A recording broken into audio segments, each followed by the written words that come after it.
News 18 Bangla newsroom live নিয়ে আপনাদের সঙ্গে রয়েছে আমি তমশ্রী। শুরুতেই যে খবরের দিকে নজর রাখতেই হবে, আজ যে বৈঠক ছিল কালীঘাটে, মমতা বন্দ্যোপাধ্যায় যে বৈঠক করেন, সেই বৈঠকে একাধিক বার্তা দিলেন তৃণমূল সুপ্রিমো মমতা বন্দ্যোপাধ্যায়। দলীয় শৃঙ্খলা রক্ষায় করা বার্তা তৃণমূল নেত্রীর। কালীঘাটের বৈঠক থেকে 3 স্তরে কমিটি গঠন, জনপ্রতিনিধি ও নেতাদের কাজে নজরদারি। সরাসরি চলে যাব, ইরন রয়েছে আমার সঙ্গে, ইরনের সঙ্গে কথা বলবো। ইরন, এখানেই প্রশ্ন আসে যে আমরা দেখলাম উপনির্বাচনের রেজাল্ট বেরোলো সদ্য, সেখানেও তৃণমূলের ঝড়, অর্থাৎ সবুজ ঝড়, এবং আরো বেশি করে মানুষের কাছে পৌঁছতে নির্দেশ করছেন। জনমুখী হওয়ার জন্য কি এই নির্দেশ দিচ্ছেন তৃণমূল সুপ্রিমো?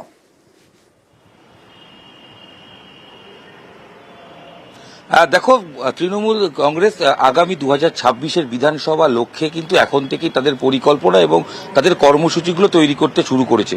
আজকে যে বৈঠক ছিল তার যদি নির্যাস দেখি, তার মধ্যে অন্যতম দল সাকসেস পেয়েছে, 6টা বাই ইলেকশনে তারা জিতেছেন। উত্তরবঙ্গে মাদারিহাট তাদের পক্ষে এসছে, উত্তরবঙ্গের মানুষ তাদের দিকে আবার ফিরছেন, এগুলো যেমন রয়েছে, পাশাপাশি শৃঙ্খলা রক্ষার বিষয়টি কিন্তু বারবার তৃণমূল কংগ্রেস জোর দিচ্ছেন, কারণ দল আকারে বড় হচ্ছে এবং সাম্প্রতিক সময় দেখা গেছে দলের এই সাকসেসের সময় অনেক সময় অনেক নেতা বিধায়ক এরকম অনেক আছেন যারা বেফাঁস মন্তব্য করেছেন বিভিন্ন সময়। বেফাঁস মন্তব্য অর্থাৎ দল বিরোধী যে কথা সেরকম বক্তব্য বা দলের অন্য কোনো নেতার উদ্দেশ্যে কোনো বক্তব্য, এগুলো কিন্তু মাঝে মধ্যেই সংবাদ মাধ্যমে বা প্রকাশ্যে এসছে, যে ব্যাপারে কিন্তু তৃণমূল সুপ্রিমো মমতা বন্দ্যোপাধ্যায় তিনি যথেষ্ট করা। কারণ তিনি যেটা বলতে চাইছেন যে দল যত বড় হবে তাতে আরো শৃঙ্খলা পরায়ণ আসতে হবে এবং সেখানে দাঁড়িয়ে কিন্তু আরো দায়িত্বশীল ভূমিকা পালন করতে হবে নেতাদের, সব স্তরের নেতাদের। তাই সেই ক্ষেত্রে যাতে প্রত্যেকের কাজের রিপোর্ট তিনি নেবেন এবং দল সেটা নজর রাখবে। বিধায়কের ক্ষেত্রে অনেকের ক্ষেত্রে সূত্রের খবর অভিযোগ রয়েছে তাদের বিরুদ্ধে, সেসব জায়গা থেকে কিন্তু তাদেরকে করা হাতে দল চাইছে যে তাদেরকে মোকাবিলা করতে এবং যাতে প্রত্যেকের যে দলের গাইডলাইন সেটা মেনটেন করে, এটা খুব ইম্পর্টেন্ট। পাশাপাশি যেটা বলা হচ্ছে 30 স্তরীয় যে কমিটি গঠন করা হয়েছে সেখানে কিন্তু তারা দেখবেন যে কি হচ্ছে।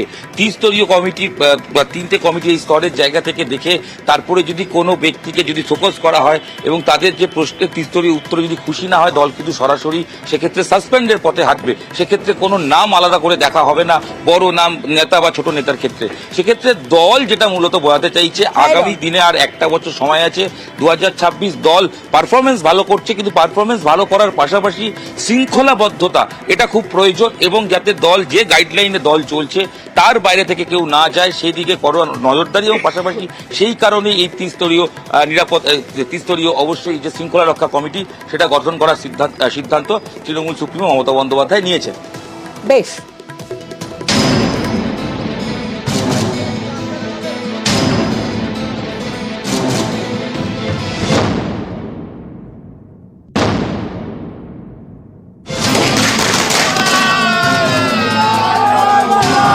উপনির্বাচনে জয়, বাংলায় সবুজ ঝড়। এবার দলের নেতাকর্মীদের শৃঙ্খলায় জোর তৃণমূল নেত্রীর। তৈরি হলো 3 কমিটি। সোমবার তৃণমূলের জাতীয় কর্মসমিতির বৈঠকে ঠিক হয়েছে সাংসদ, বিধায়ক ও নেতাকর্মীদের কাজে নজরদারি করবে 3 শৃঙ্খলা রক্ষা কমিটি। সংসদে, বিধানসভা এবং দলীয় স্তরে শোকজের উপযুক্ত জবাব না পেলে সাসপেন্ড করা হবে। কেউ 3 বার শোকজ হলেও সাসপেন্ড। কোন সদস্য অথবা সদস্যার কাছে 3টি শোকজ নোটিশের যদি উপযুক্ত জবাব না পাওয়া যায় তাহলে তাদের সাসপেন্ড করবে পার্টি। এই বৈঠক থেকে এই সিদ্ধান্ত নেওয়া হয়েছে। তৃণমূলের কর্মসমিতির সদস্য সংখ্যা বাড়ানো হয়েছে, 22 থেকে বেড়ে হলো 27। নতুন 5 সদস্য হলেন বিমান বন্দ্যোপাধ্যায়, মানস মিয়া, মালা রায়, কল্যাণ বন্দ্যোপাধ্যায় এবং জাভেদ। কর্মসমিতিতে সংযোজনে রয়েছেন বিমান বন্দ্যোপাধ্যায়, ডক্টর মানস ভূঁইয়া, মালা রায়, কল্যাণ বন্দ্যোপাধ্যায় এবং জাভেদ খান। তৃণমূলে গুরুত্ব বাড়ল উত্তরবঙ্গের নেতাদের। শুধু উত্তরবঙ্গের জন্য গৌতম দেবকে আলাদা মুখপাত্রের দায়িত্ব দিল তৃণমূল নেতৃত্ব। চা বাগানের বিশেষ দায়িত্বে মলয় ঘটক। সোমবার দলের জাতীয় কর্মসমিতির বৈঠকে মমতা বন্দ্যোপাধ্যায় বলেন, উপনির্বাচনে জয় আমাদের দায়িত্ব আরো বাড়িয়েছে। সকলকে একসঙ্গে চলতে হবে, বোঝাতে হবে পাশে আছে তৃণমূল। পাখির চোখ 26-এর বিধানসভা ভোট। এখন থেকেই কোমর কষছে তৃণমূল। কর্মসূচিও ঠিক করে দিয়েছেন নেতৃত্ব। কর্মসমিতির বৈঠকে ঠিক হয়েছে জেলায় জেলায় তৃণমূলের ইতিহাস প্রচার করা হবে। জেলায় জেলায় তৃণমূল কংগ্রেসের ইতিহাস, সেই ইতিহাস নিয়ে আমাদের কর্মীদের আরো অবহিত করতে হবে। তারা সেই ইতিহাস জানবেন এবং মানুষের কাছে পৌঁছবে। তৃণমূল কংগ্রেস নেত্রীর সারা জীবন দিয়ে তিনি যে ইতিহাসটা তৈরি করেছেন, সেই ইতিহাসের প্রতিফলন হয়েছে ৯৮ সালে নতুন একটা দল গঠন করে। তৃণমূল মহিলা কংগ্রেস ৩০শে নভেম্বর বেলা ২টো থেকে ৪টে ব্লকে ব্লকে অপরাজিতা বিলের আইনের তাকে পরিণত করার জন্য তারা মিছিল করবে এবং তারপরের দিনও ১লা ডিসেম্বর সব জায়গায় সব ব্লকেতে তারা ধর্ণা করবেন, মিটিং করবেন। পার্লামেন্টে আমাদের সাংসদরা অত্যন্ত গুরুত্বপূর্ণ ইস্যু নিয়ে তারা কথা বলবেন। সেটা হলো প্রাইস রাইজ, বেরোজগার, ফার্টিলাইজার, সার এবং আবাস যোজনার টাকা বন্ধ, ১০০ দিনের কাজের টাকা বন্ধ, অথচ জিএসটি নিয়ে নেওয়া হচ্ছে।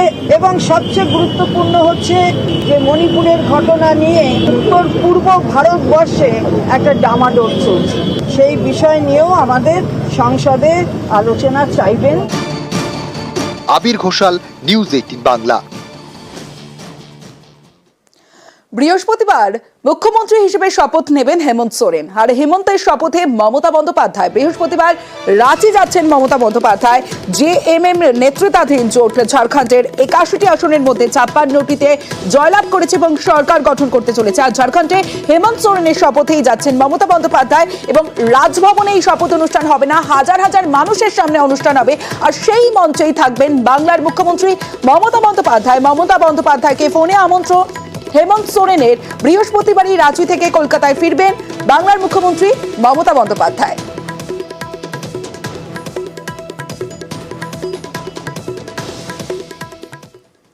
এবার একটা ছবি দেখাই আপনাদের, দেখুন ঘটনার মুহূর্তের ছবি দেখাচ্ছে। যে ছবি আপনারা দেখছেন, আবাসের সমীক্ষা চলছিল আর সেই সমীক্ষার সময় তৃণমূল নেতার রীতিমতো দাদাগিরি। যে ছবি আপনারা দেখছেন ঘটনার মুহূর্তের ছবি আপনাদের দেখাচ্ছি।